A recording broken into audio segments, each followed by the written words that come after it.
I am always thrilled when this gentleman sits to my right here on the Rich Eisen Show set, or when he does anything, quite frankly. Why Him in theaters near you, coming up on Friday, a hilarious movie with James Franco and Megan Mullally and Keegan-Michael Key. And then there's this book that I'm throwing right there on the desk. There it is, A Life in Parts, written by Bryan Cranston, who is here on the Rich Eisen Show. Good to see you, sir. Good to see you again, Rich. This is a funny movie. This is good stuff. It's a funny movie. Now, folks are going to think you're, going back to your Malcolm in the Middle roots right here, playing a dad, put upon dad in any way, shape, or form. Did you feel in the same way? Well, you can't help it. I am that age. I will be playing the dad roles, know. But this was a great opportunity for me to get back into doing some comedy, into films. And, Breaking Bad was phenomenal. It changed my career. But from there, I got a lot of offers to do other dramas, and doing a lot of dramas. And I have never had more fun shooting anything than on Why Him. No kidding. It was the most fun ever. Why? Going to work and just making people laugh is the greatest gift I've ever got. And James Franco, is he nuts? Is he certifiably He's not crazy? Certifiably nuts. Okay. He's not certified. He's nuts, but he's not certified yet. Occasionally. Yeah. No, he's actually a very calm guy, and he reads more than anyone I've ever known. Constantly reading, constantly learning. I love During that. the time we were shooting Why Him, he was also teaching his film classes at UCLA and USC. Out here, Professor Franco. No kidding. Yeah. Because the stuff that he and Seth Rogen do are all hilarious. They are hilarious, but they're also a little. This was a risk deep for him. Yes. He cut the ties with Seth and said, I'm going to do this on my own. Fox had to pay for Seth Rogen just to sit in the studio and just go, I'm here, James. You're okay. You're okay. Go ahead. Yeah. And Keegan-Michael Key is hilarious, too. It's a funny movie, a funny cast. So thanks. You bet. All the way. Also out there that you just got a Golden Globe and a SAG nomination. We'll talk about that because that's in your book. Yeah. Again, A Life in Parts. You were on NFL Network yesterday. We talked about how you were at the Cowboys-Steelers game. Yeah. Earlier this year, I shot a movie in Pittsburgh, and Thomas Tull, one of the owners of the Steelers, is a friend. And we were in his box watching the game, and fantastic, and the energy is great, and alive, and the crowd is crazy with the terrible towels and everything. And with 40 seconds left in that game, Pittsburgh had the lead. Looked great. Looked good. There was this fake spike that was fantastic. Threw he was going to spike to stop the clock, and then he tosses it to Antonio Brown in the end zone for a touchdown. It was fantastic. And it's great to be in an owner's box for a moment like that. It's great to be in an owner's box for most of the time. And then with 40 seconds left and the game turns sour, you don't want to be there. Everybody gets quiet because Thomas Tull is a competitor. Yeah. He's a great guy, but he's a competitor. He wants to win. Right. And boy, when it turned and Dak Prescott led his team down the field and they won that game with less than a minute to go, it was chilly. Yeah, I mean, these owners are highly competitive individuals. That's why you become an owner in the National Football League. That's right. Steve Bisciotti, who owns the Ravens, told me a story that when Stacy Keibler was dating George Clooney, and Stacy Keibler was a former Ravens cheerleader who's in part of the Ravens family. They love her. Right. She wanted to come to a game and bring Clooney. Clooney's a Bengals fan. She wanted to bring him into the suite during a Bengals game, and Bisciotti said no. He said no. No to George Clooney. He said, I will provide another space. Just cannot be with me. If he wants to come when we play the Steelers, he can sit next to me. I get that. I do understand what he that. said. You don't want to have that opposing energy in your suite. This is your home. Right. So, so you were rooting for the Steelers? I was rooting on that for the day? Steelers. Yeah. Okay. And I because we shot this movie there, the people of Pittsburgh are great. They are, and they love that. They bleed that orange and that gold and black. Yeah. And that's a beautiful city. Pittsburgh's it's beautiful really a town. beautiful city, and so I enjoyed going there. I enjoyed shooting the movie there, and right. So I'm quasi Steelers fan. They're winning me over. Certainly when you're in the owner's suite. Yeah, for sure. man, it's good. Bryan Cranston here on the Rich Eisen Show. And have you been to a Rams game yet since it's been back? I have not. Okay. I have not been to a Rams. I've been out of town for the most part. Sure. I don't. It's it's troubling. By the way, that is going to be the title of their yearbook documentary. It's just like that. The 2016 Rams, that's the noise. And but the season is not wasted. If I were in management right now, I would get everybody together and say, these last 2 games are going to be critical. Will you be on this team next year? It's up to you. We're going to watch every individual play these last 2 games and evaluate them. You had Todd Gurley, who had just a really off year this year. There's no question about it. That offensive line has got to pick up. When Todd Gurley is handed the ball and the offensive line is already pushed back 2 or 3 yards and they're stood up, I mean, you have a wall in front of you. What are you going to do? They got to give more time to Goff to be able to set up in the pocket. They got to, it's frustrating. But they're back, though. That's an interesting aspect of it. And it's an interesting point that you say, hey, if you want to live and play your professional football in Los Angeles, you need to step up. You need to step up. Like you really do. And you've been going to games at the Coliseum, though, for quite some time. Yeah. You even saw Dodger games there, and I think we discussed that last time you were even here. Well, my production company is called Moonshot, primarily because of Wally Moon, a Dodger outfielder, a left-handed batter. And in the Coliseum, the left field porch was really short, kind of like the Green Monster. But they put up a net that was 44 feet high. And Wally Moon was able to do a little chip shot and a little pop-up. What would have been a pop fly became a home run if you can get it over that net.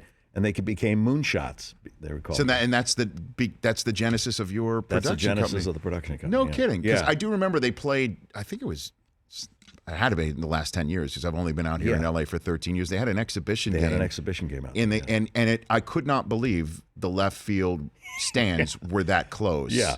It was about 200-something feet away. Yeah, 225 or something like that. Yeah, it was really close. And then Vin Scully is now done as a Dodger announcer. And I know that you went up into the booth in recent days to go hang out. What is that like to be around? My wife surprised me with this gift because Vin Scully meant everything to anybody in Southern California.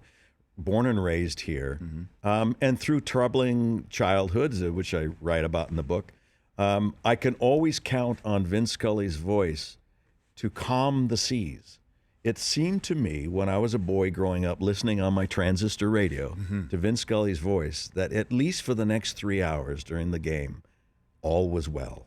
And I could relax and be comforted by his voice. So he was much more than just giving me the X's and O's about what's happening in the game.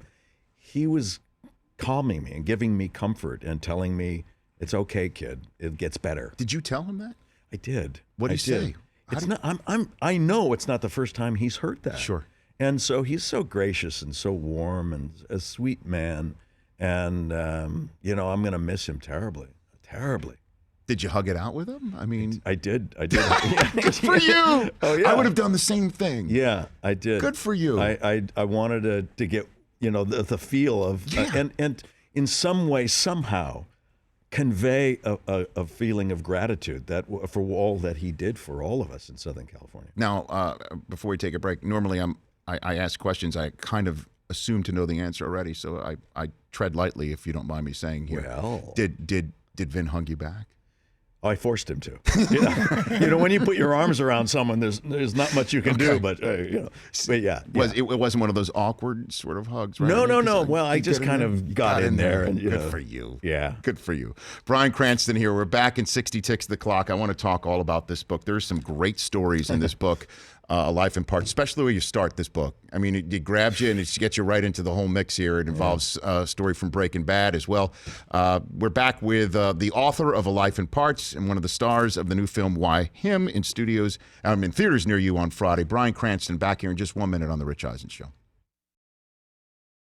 Welcome back to The Rich Eisen Show. Our friends at Elite Team are in a given mood, have extended their deal for one final week. 25% off the greatest NFL and college blankets by the Northwest Company, made by Denali. There it is on the screen. That's a Rams one. That's for you, Bryan Cranston. Oh, that's a parting gift for you to keep. Is it really? Yes, it is. Yes. And for all you folks out there who want a blanket with your favorite team on it, 25% off, promo code BLUE at EliteTeam.com. I'm not joking. It's a great gift for this time of year. It won't, but this deal's not going to last much longer. Promo code BLUE, 25% off at EliteTeam.com, and happy holidays from those at Elite Team. Looks like a nice blanket. It is that. It's soft. Yeah. It's warm. Can keep you nice and warm. It'll keep all the Ram players warm throughout the playoffs. Yes, they can. When they're home watching. It is true. You're not. Hey, look, listen. The man's just being. He's just the messenger. That's all. Hey, Brian, I have These are all some facts. tickets I'm looking to get rid of if you need any. For the 49ers Yeah, for game Christmas, this New weekend? 49ers Year's. game? Yeah, great holiday gifts. Christmas Eve. You can contact me off air. Come on. No, they'll beat the 49ers. Yeah. Well, don't you want to they be there should. to see it? I can offer you a great deal. What day is that? Christmas Eve. Christmas Eve. Yeah. You busy. Got some plans. There you go. Got it. Family Okay. plans. Oh, All boy. right, skip it. A Life thank in you. Parts by you, sir. This is an incredible book about your entire life and your career, and it starts with that famous scene in Breaking Bad where Aaron Paul's girlfriend Yeah. has a choking moment in bed, Right. and it suits Walter White to just let her go, as opposed to do what is normally the human thing, save a life of another. And That's overrated, I found. You know what? Saving a life. Yeah. but you just walk us through that scene in a very moving way. I'd like you to Yeah. tell that story. You know, a when little an bit actor here. takes a look at a scene, I like to write down the emotional possibilities. What could my character feel at any given time? But I don't like to set it in stone because I like to let the moment dictate. But if you write it ahead of time, it's planted. The seeds are planted, and the possibility of going to a bunch of different places are there. So when I was thinking about that scene about Jesse's girlfriend dying on her own vomit from heroin-induced troubles, I thought, wow, there's a reasons to save her and reasons to let her go. And one of the reasons to save her was she's just a kid. She could be my daughter. She's that young, right? So and reasons to let her go. She's blackmailing me. She's gonna get Jesse killed from heroin, and You're writing this down? I'm writing these down. I write these things down a lot, and it's just so that it fills me, and then when I do the thing, I forget about it, and whatever comes up comes up. So we're shooting this scene. Kristen Ritter, who is a brilliant young actor, and she was giving it her all off screen, and 2 cameras are on me now, and planted in there somewhere as I see her choking on the vomit, and wondering what should I do. All of a sudden, her facial features disappeared, and it was replaced with the features of my real daughter. Oh my gosh. And I saw my real child choking to death, and it scared me, of course. And then maybe a few seconds later, that disappeared, and Kristen's face came back. But there was a moment where it was very clear it was my own daughter, and I didn't know why. I was comforted later by Anna Gunn and friends and The whole and cast. crew. Yeah, You had this moment on camera shooting this scene in Breaking Bad. Yeah, it was on camera, and it was troubling. But then I realized, this is one of the things I wrote down. Reasons to save her. She could be my own daughter. So that seed must have created the impulse to bring that forward. Anyway, this is some of the emotional risks that actors need to be willing to put out there, and that's what happened. And you write in the book that that's the most moving scene you've ever had to do in your entire acting career. Well, because it got so personal. You're a dad. The worst fear that we have as fathers is anything happening to our children. Yes. And it happened. I saw my daughter dying in front of me, and it was. Even now talking about it. Yeah, I could see you getting choked It's up. it's a little because I remember what it felt like. Wow. Bryan Cranston here on the Rich Eisen Show. What is your favorite Breaking Bad episode then? I mean, what would you say? That's it. That episode right there was number 1 for me. There's so many. I know. I guess I gotta say the ending, the finale. The last one? Yeah, because what Vince Gilligan and his staff of brilliant writers were able to do is to construct an incredibly satisfying and justifiable end to this journey. He became a cancer of his own, and ostensibly, when he created that Gatling gun in the trunk of the car, he was committing suicide because he knew he was going to be in that room himself, and that's the way he was going to end it. And that's what happened. He killed himself at the end. But it was so fitting that the way when he was waiting for the police to come and everyone is gone, he was looking at his chemistry equipment and touching it so gingerly and tenderly like a lover, you know. And it's true. It's that this was his home. This is what he loved, and this is how he died. Did you shoot anything else and then not know what they were going to choose? Or you knew it? No, we knew. We knew the ending, know. but it was kept under wraps, and we sure weren't able was. to talk about it. And it was very satisfying. I mean, I asked that of many fellow fans of Breaking Bad too. What's their favorite episode? Ozymandias, which I believe is the third to last episode of the entire series. Yeah. Where it really all came down. Yeah. It hit the fan. It hit the fan, and then the train episode. Yeah. So many people mentioned the episode involving the train where there was a big caper to try and get some chemicals off the train. We stole the methylamine out of the train, yeah. Yeah, it's amazing what they were able to do. And, 6 years, 62 episodes. It will be the opening line in my obituary, whenever that will be, hopefully not too soon. Right. And I'll be happy to not have seen that. Well, is there a part in this book, again, Life in Parts by Bryan Cranston, that you think doesn't get the attention it deserves from your career? Something that you've done that my whole attitude is that nothing is owed to me.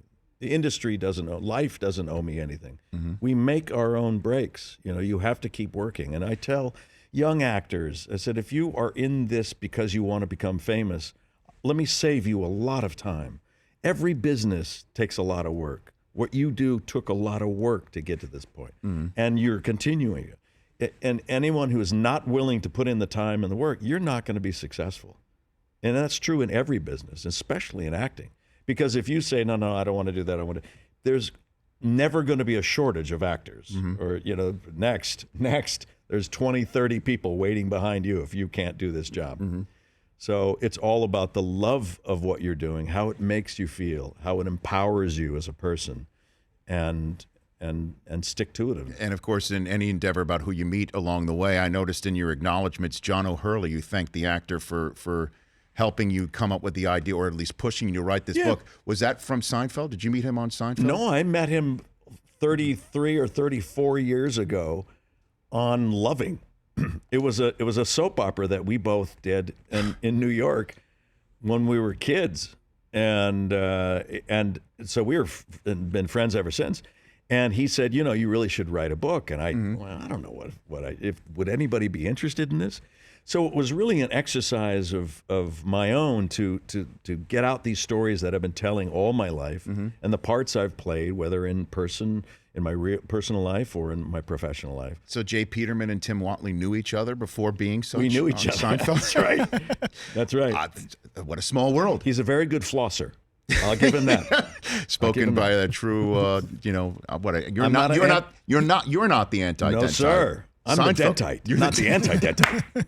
That's, by the way, one of the great. That's the yada yada yada episode. That is one of the classic Seinfeld episodes of all time. It's one of the greatest. Yeah, I was in some really wonderful, and I write about Seinfeld in the book as well. It was like going to comedy boot camp. It was How amazing. So? Well, because Larry David and Jerry Seinfeld and Jason Alexander, Julia and Michael, they were phenomenal talent, mm-hmm. and just to be in their realm, to be listening to them as they craft a joke, as timing. Larry David would say, no, don't come in yet. Wait a second. I feel like I'm doing Bernie Sanders. Wait a second, don't come in yet. Okay, now come in. Now it's funny. It's like, there we go. And Jerry would hesitate, or he would get, it was just brilliant. And one of the stories in the book about Seinfeld is that I was playing the dentist, mm-hmm. and Jerry thought I was molesting him in the chair. Do you remember that episode? And when he was under the influence of the gas, yeah. You were having three ways the nitrous oxide. And there was a guy on a ladder, an electrician, who says to me, hey, it would be funny when nobody else was on the set but me. And I go, he's on a ladder. What would be funny? He goes, if you take a hit of the laughing gas before you gave it to Jerry. And I thought, oh my God, that's hilarious. So I did. We were taping, and I go, nurse, may I have the nitrous oxide? And I take it, and I go, yeah, that's good. And I give it to Jerry. Bends over laughing. He cannot contain himself. And we did it again, and it got to the point where Jerry could not stop laughing, and Larry David was admonishing him, Jerry, stop laughing, Jerry, stop it, you know. And it was like, I know, I'm trying. And so it got to the point where I'd go, nurse, and he'd start laughing because we know what's coming, you know. And it's like, and we wouldn't look at each other. It's like, okay, calm down. Nurse, it's like, no. It was hilarious. But then the upshot is, as I said, they were telling me, hey, great joke, that's a great bit. And I go, where's the guy? He wasn't on the ladder anymore. I said, he gave it to me. And the guy in the corner, all heads turned toward the electrician in the corner. And he just goes, yeah, almost like, yeah, I got more where that came from too, you know.